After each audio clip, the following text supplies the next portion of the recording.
Hello, everyone, and welcome to another episode of 1923 Main Street. Home of the Disney Travel Podcast with the latest Disney travel news. We are your hosts. I am Mike Bella Braddock. And I'm Amelia Bella Braddock. And today, Disney has finally released the must-eat items, which is all of them, at Mickey's Not-So-Scary Halloween Party. And we have a much-desired update on Trail's End. Yes, this year's Halloween party, I have to say, this is looking like one of the best I've ever seen for foodies. They stepped it up from last year. No question. There are 30 specialty items that you can buy, and 27 of them are brand new this year. So we're going to have a lot of fun going through this. And, you know, if you haven't been to the Halloween party, this is obviously a good year to go.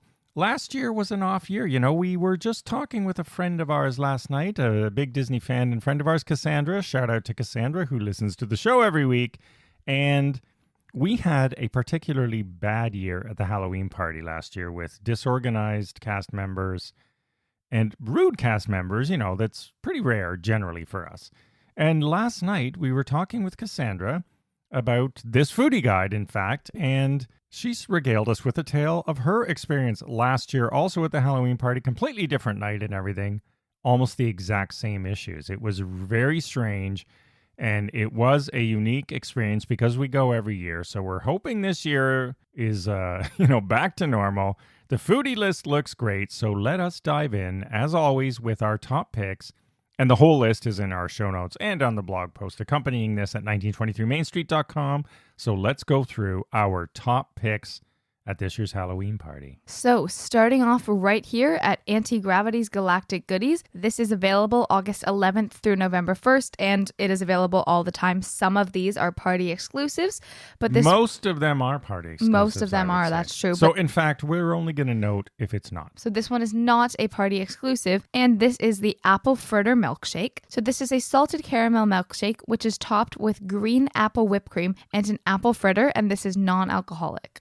Now, I'm up next at the Cheshire Cafe right beside the teacups. You will find the Mummy Treat. It looks great. I mean, most of these look awesome for Instagram or any other social sharing. This is flaky pastry filled with chocolate hazelnut filling and topped with white icing stripes and sugar eyes. Now, it's really the look here because they look like little mummies. That's what draws me to this. So I will give that a taste as well to see if it lives up to our expectations.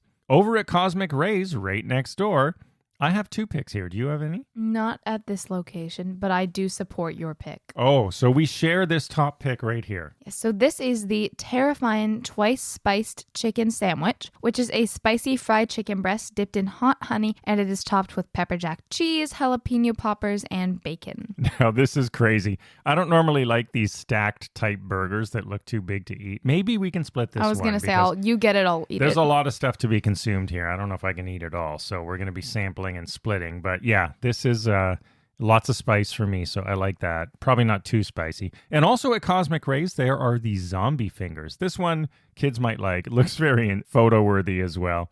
It is almond cookie fingers with key lime pie, white chocolate ganache, salted caramel, crisp pearls, and sugar eyes. And it's like zombie fingers coming out of a cup or something. That's sort of what it looks like.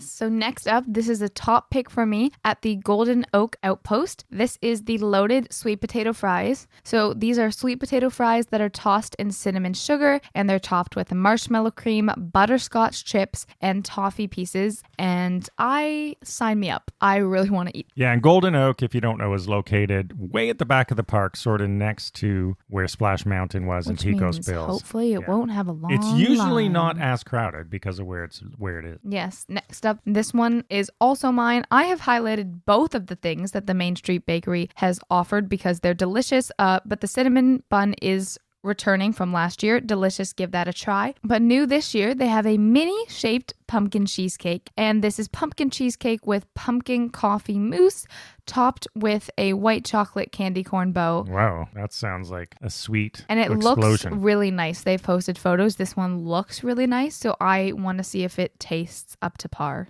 Now, I have not been a fan of Pecos Bills since they redid it a few years ago. Before that, I was a big fan of Pecos Bills. But during the Halloween party, they have 3 new items, and 2 of them are top picks for me. One is the Cajun Burger, It is a Cajun spiced all beef patty topped with fried green tomatoes, Cajun andouille dip, and Creole remoulade served on a black bun. So it's sort of cool. What? No, sorry. I realized it's Pico's Bill. I thought it was Pico Spills this whole time. You mean...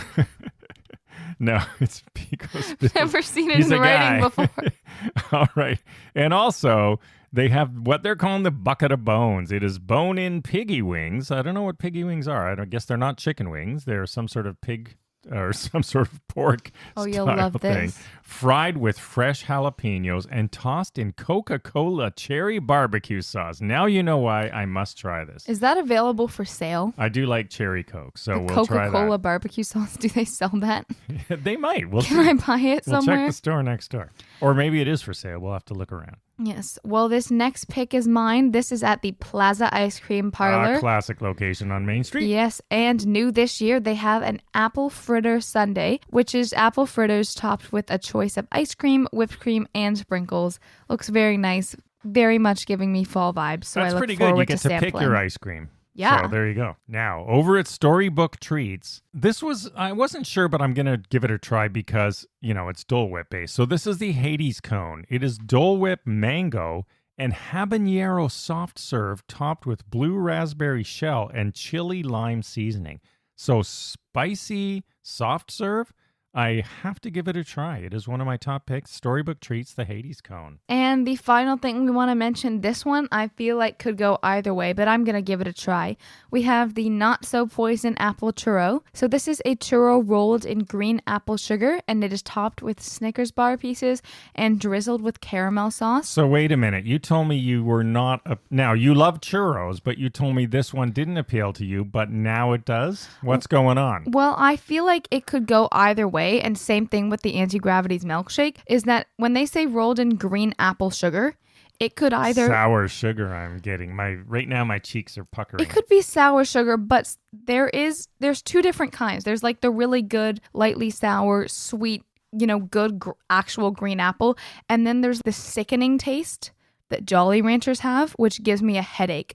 That green apple that I just can't eat. So you want to see which one it is. Yeah, if it's the sickening kind, I won't like it. But if it's the sweeter kind, if it's the sweeter kind, then I think I'll enjoy it. But it does sound good. And if you like the Jolly Ranchers green apple, definitely give it a try. So there you go. 30 items, 27 brand new this year. Yeah. Lots of savory stuff too, right? So this is love great. That. Yeah, it's really, really good. There's actual food pieces this year, and we didn't even touch on probably barely any of them because I love dessert, but there's actual food you can eat as opposed to in past years when it was mostly sweet based. So I'm excited for that, and I hope they continue making more. Yeah, so if you've been, this year you maybe don't have to go out for dinner before if you want to sample some of these things. We'll see if we can make it to 7 p.m. without eating. I'm sure we can with an afternoon snack, which is not hard to do at Walt Disney World.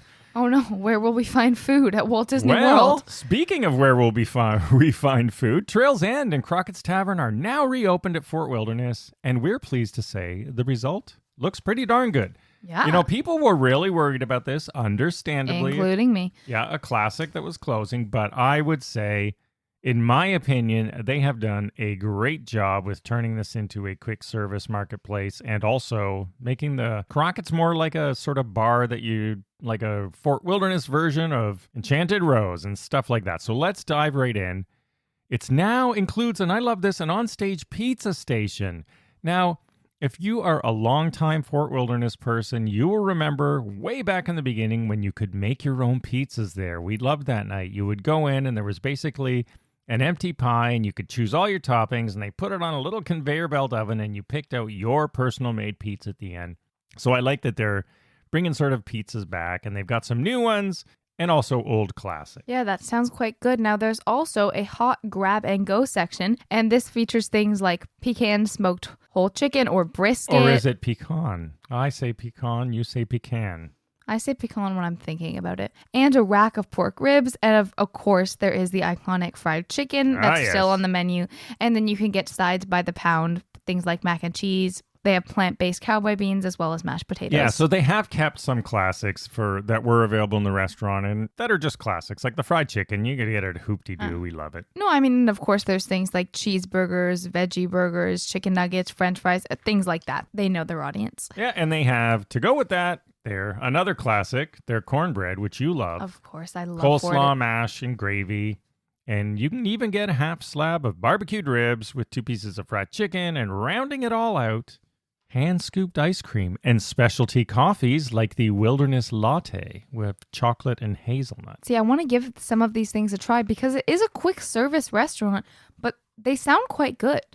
And if all that sounds too heavy, well, they have some light offerings for you in the grab and grow section. Grab and grow. I guess if you're a kid, you will grab and grow. Chicken wrap, which is a new house-made blueberry barbecue sauce. Or a returning favorite again, the Pioneer Berry Salad. Now on the sweet side. Yes, there are some returning house-made and favorites. And new ones, too. Yes, of course. They have to make some new things. The pastry team has brought back their banana pudding, carrot cake, their banana cupcake. Pudding. That reminds me. Sorry. Reminds me of the old days. Yes, they also have a carrot cake cupcake, a blueberry bread pudding, and the extremely popular strawberry shortcake, which is from the Hoop-de-Doo review. And these will all be available in single-serve portions. And then there is a lemon blueberry trifle, which has, fresh layers of lemon curd, fresh blueberries, whipped cream, the whole deal. And for the kids, there's other sweets as well. The Fort Fruity Cookie. Fruity cereal and white chocolate chips. Wow, I don't know. This one I was interested in. Peanut butter and jelly cupcake cookie. Or is it a cupcake? Maybe it's a cupcake. And there are also 2 sweets inspired by the classic campfire favorite. Yes, they have both a s'mores cupcake and a s'mores cookie, which I'm really interested to try and see how they turn out. And here's what I like. Crockett's Tavern's also been refreshed, and now it's a lounge with expanded seating, indoor and outdoor seating. And they've got some snacks there as well, right? So lounge food, so you can go have a cocktail or a mocktail and food there. So it's completely separate from what's on the other side. And the new menu here pays tribute to Fort Wilderness and takes its inspiration from the American frontier. So here, there's a trio of sliders, a pork slider, a brisket slider, and a buffalo chicken slider. That sounds pretty good. There's new chicken bites. You can pick a favorite sauce from buffalo garlic parmesan, blueberry barbecue, and they are also served with house-made ranch, blue cheese, and seasoned french fries. And there's a charcuterie board as well with meats and cheeses. Yes, very exciting. And new plant-based offerings. They're very good about their plant-based offerings, so I'm glad to see that they brought them here as well. So plant-based, they have a new plant-based offering and includes crispy cauliflower with a garlic aioli. And this is from the Hoop-de-Doo review. They offer that there as a gluten and wheat-friendly. Or you can also try fried green tomato sliders, featuring a southern remoulade and citrus greens served with fries. Yes, and they have a dessert trio, and this has s'more with chocolate pudding, graham cracker crumbs, and house-made marshmallow, as well as a strawberry shortcake with strawberries and whipped cream, and then a banana pudding with vanilla wafers, whipped cream, and a banana chip. And then we have to close out by talking about the drinks, because these have been inspired by the 50-year history of Fort Wilderness, and I love, the Fort Wilderness Railroad, loved riding it as a kid. Used to jump on and off while it was moving. You can't even imagine that today. It ran throughout the whole resort. So they have the All-Aboard Moonshine cocktail flight. So it's 3 moonshine cocktails in mason jars. So that's pretty cool. And then if you've ever wanted to try America's First Spirit, which is Laird's Applejack Brandy. Ooh. If so, you can try it as the Camper's Coupe. This is for you. It's Applejack Brandy, orange, and lemon juices with a hint of maple syrup. Sounds actually pretty good. I will try that. And they also have the Meadows Cup, which is a twist on a classic, and it has Pim's Liqueur, Hendrick's Gin, Minute Maid Lemonade, and Strawberry. And if you like old fashions, this is cool. They're going to be changing their old-fashioned recipe to go with the seasons. So the first one out, little nod to Clementine's Beach at Fort Wilderness, and you can try that one. It's called the Clementine Old Fashioned. And there are some tequila drinks as well. So all in all, quite happy personally with what they did in reimagining that space. Yeah, I'm really excited to try it out. So lots of food this week, sweets and other treats at Walt Disney World. As always, a full food episode, not hard to do. Thanks everyone for listening. Follow along on social media at 1923 Main Street. We'll see you again next week and have a magical day. Bye-bye.